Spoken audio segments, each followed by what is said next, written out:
Well, it's early spring and this is a good time to have a nice good old spring cleanup in the perennial garden.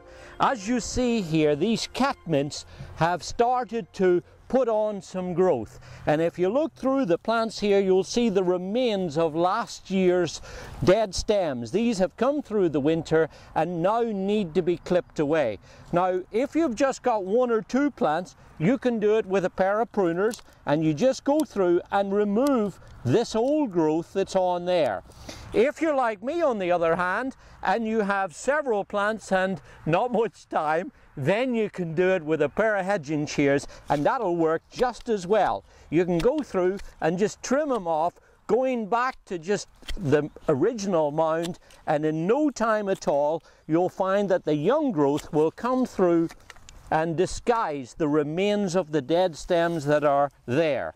The other thing to do is to just check around your plants and see if there's any weeds. If there's things like this hairy bittercress here, make sure to pull that out before it seeds and it spreads around the rest of the bed. And then it's probably a good idea to give it a little extra boost.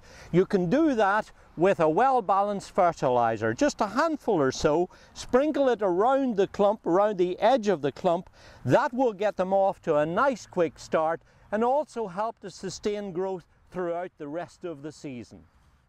This is David Wilson. Enjoy your gardening. It's good for us and it's very good for our environment too. Garden Splendor, the plants worth remembering.